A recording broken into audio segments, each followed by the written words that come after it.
We want to take a few minutes this morning with our kids to talk a little bit about our glorious King we just sang about.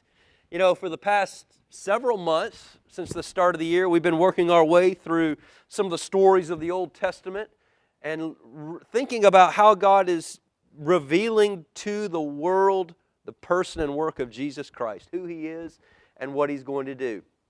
Well, we're going to continue with that this morning, but I am going to fast forward several hundred years because we're beginning this week something called Passion Week.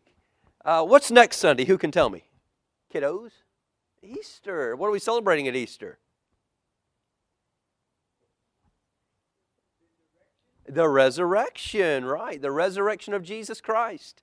And so this week, at some point this week, we'll be remembering, come Friday, the death of Jesus Christ upon the cross. And then come Sunday morning when we gather together in worship and celebration, we'll be remembering His resurrection from the dead. Can you believe that? Somebody dies, and then he's put into a grave, and then later on, he walks out of that grave alive. It's magnificent. There's only one way it's possible, because He is who God said He was, going all the way back to Genesis chapter 3, verse 15, and He came to do what God sent Him to do. Well, I'm fast-forwarding in our story this morning to the occasion of the death of Jesus Christ. And then in a couple of weeks, we'll return back to some of the Old Testament stories. But this week, we'll be remembering the death of Jesus Christ on Good Friday. And so we just sang about, oh, worship the King. That's our hearts this morning. We're here this morning worshiping Jesus because God has given us a heart that loves Jesus for who He is and what He's done, and God has made Him King. King over all, King over us. He is our King. But when Jesus lived, people didn't always recognize Him as the King. In fact, that was one of the reasons they put Him on the cross. Listen to this. So you're a king, are you?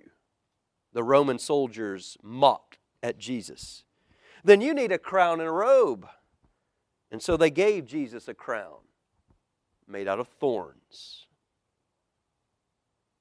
And then they put a purple robe on Him. And then they pretended to bow down before Him and mock Him, saying things, "Oh, Your Majesty," they said. They're making fun of Him. And then they beat Him.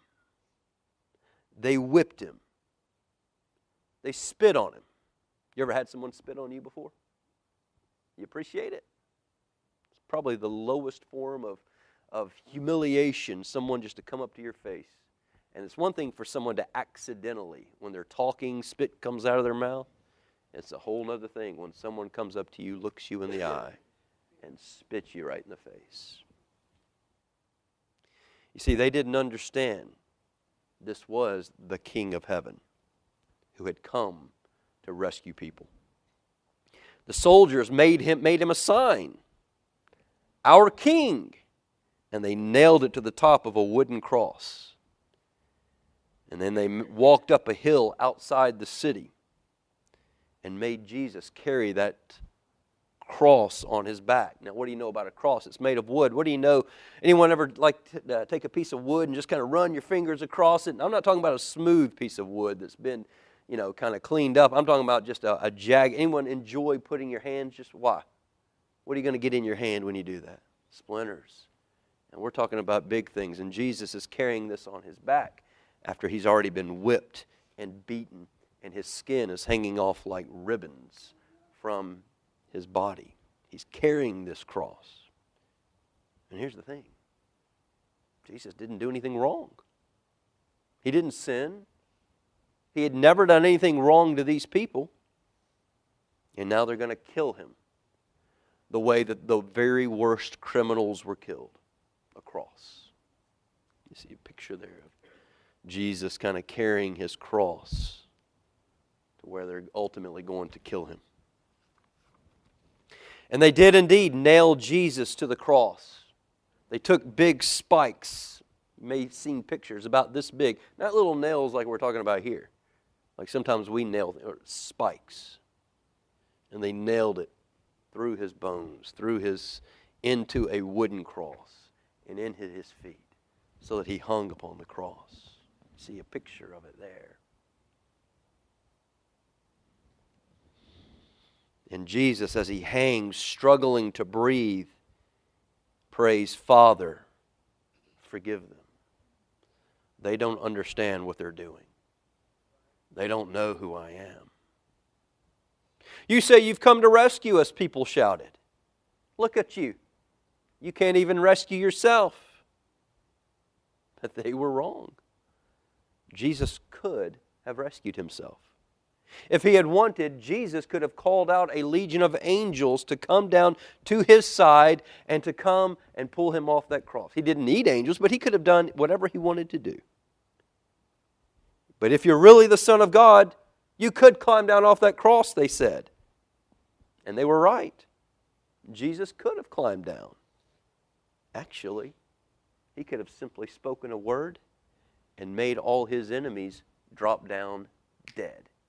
Isn't that what God did in creation? He spoke and it happened. All Jesus, the Creator, had to do was speak, and those people would drop down dead. But Jesus didn't. He stayed. You see, they didn't understand. It wasn't nails that kept Jesus on the cross. It was his love. His love for God and his love for God's people that God had sent him to save. Father, Jesus cried from the cross, where are you? Don't leave me. And for the first time ever, and the last time ever, when Jesus spoke to his Father, the Father did not respond. Just a horrible, endless silence. God didn't answer. In this one occasion, the Father turned away from his Son. Tears rolled down Jesus' face, the face of the one who would wipe away every tear from our eye. And even though it was the middle of the day, round about noon, a little bit after, all of a sudden the sky began to turn dark. Would that be strange to you? If you were to walk out today when we get done here around about noon and the sky just like it's the middle of the night? A dreadful darkness covered the face of the world.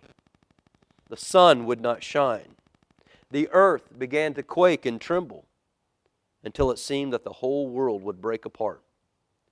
You see, as the Creator was dying, it seemed like creation itself was falling apart.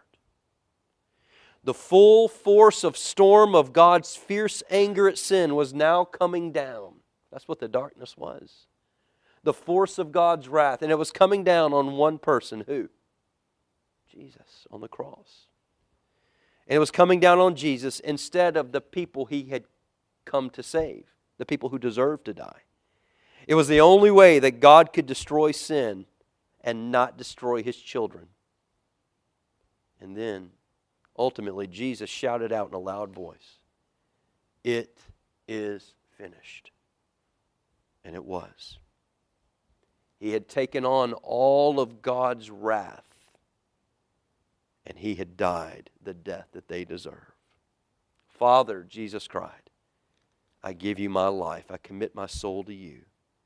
And with a great sigh, he let himself die. Strange clouds filled the sky, purple, orange, and black. And Jesus' friends gently removed him from the cross. They carried his dead body to a tomb that was carved out in rock, and they placed him in. How could Jesus die? What had gone wrong? What did it mean? Jesus' friends didn't understand. They didn't know how this could happen. Their hearts were broken. Is this the end of Jesus? Is this the end of the one that we put our hopes in? Well, the leaders sure thought so. But just to be sure, they rolled a big stone in front of the tomb. And they put soldiers there to guard the tomb, to make sure nobody came in to steal the body of Jesus. They wanted to make sure nobody could get in.